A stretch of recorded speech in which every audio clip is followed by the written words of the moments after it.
Well, Brad told me he was bringing me up here to get waxed. I didn't think we had to exercise. Oh, that'd be funny. You could wax Bob's legs. How did skiing sort of come around, you know, when you went on that tour with the Snakes and you went out west and everyone went skiing? I think on previous tours, I suggested that, hey, you guys all need to get into skiing more this winter, and I found them all like secondhand skis for $5 a pair, and made sure they all had some gear, and we booked this trip out to Colorado and Utah where we just stopped and skied, and it was perfect. And we just played music at night and we skied all day. Those guys loved it. Welcome to cross country with the Snakes. Let's go! Oh shit! Yeah!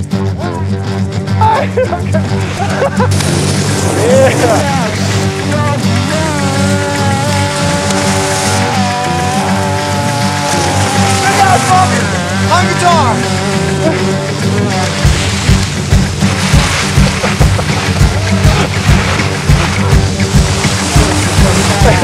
It's going good, it's going good.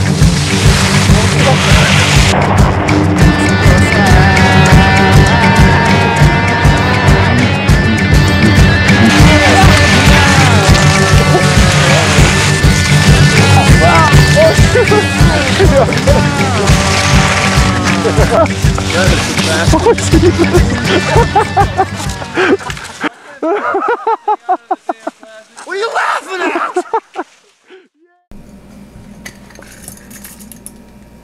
I started skiing competitively in 7th grade with the ski team.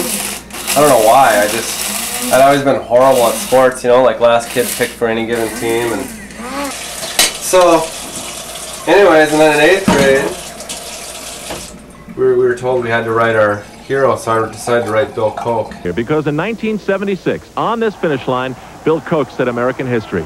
He became the first American to capture a medal in the Olympics in cross-country skiing. It was a silver in the 30-kilometer race. No American had done it before. No American has done it since. And lo and behold, he wrote me back. The thing that I didn't get back from Bill Koch was another, "You can do it, kid," you know, inspiration, which is kind of what I expected maybe, but what I got was in this little postcard space, he took the time to write about keeping a training log. And at first was kind of like, what, that's it? Keep a training log? But then I think as I thought about it, it was like the coolest thing ever, because here was someone who wasn't looking at my dream as just some hypothetical far out dream that could never happen. He was actually giving me tangible advice about how to do it. It was huge. It was like, this was the best skier in the world writing me, an 8th grade kid. Skiing, it was like suddenly not a dream anymore, but became a goal.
I think that skiing made me less afraid to express myself. When I started playing drums with the Black Eyed Snakes, Al Sparhawk, the leader of the band, had in mind this really beat-driven Delta blues kind of style, and he just sort of said, just go for it, you know? I have a feeling that I probably sound like the worst back porch philosopher ever. No. However, you do put your foot down, put it down like you mean it, and it'll stick, you know? It's like skiing, you know? Are you gonna go forward? Are you gonna go forward? Because if you don't believe you're gonna go forward, you're not gonna put your foot down hard enough to go forward, to be able to grab the snow. Actually, that's true. Yeah.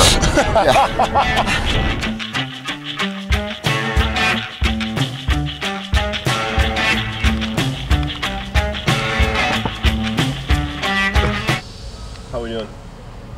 It's the new Deluxe model.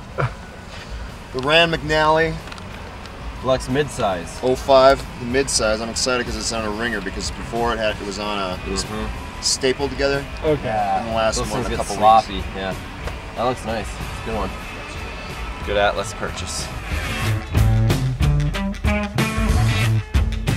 One thing about being in a band that was just super appealing to me right off the bat was just getting back in a band with buddies that you share this common goal with and going out on the road.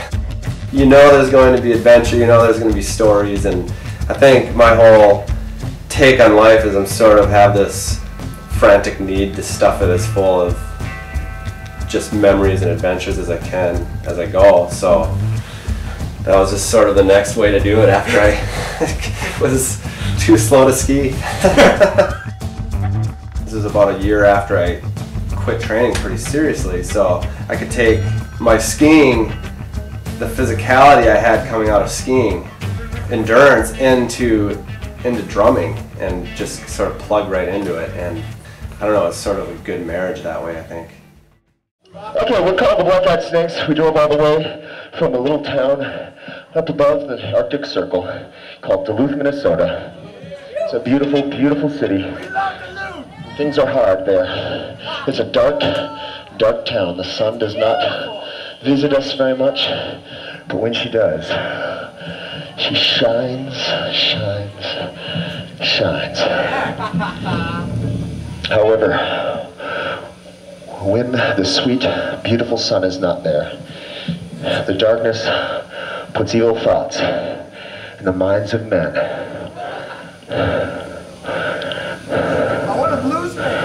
And they think, and it turns toward good women. But anyway, this is a song about how good women are. It's called the Good Woman Blues.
big thing to say I'm going to try to make the Olympic team, and publicly say it. And you can't go after that goal without publicly saying it and publicly going after it. You have to go to the Olympic trials, you have to get in a race, and you have to put your toes on the line and go for it without any excuses, and live with the result.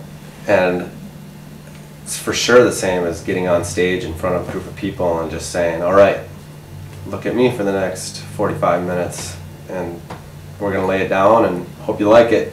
But you know, but you're putting yourself on the line, and it has that same exact parallel to it. All right, so it's called Rise Up. It's I don't know. I'm not saying anything. Yeah, you are.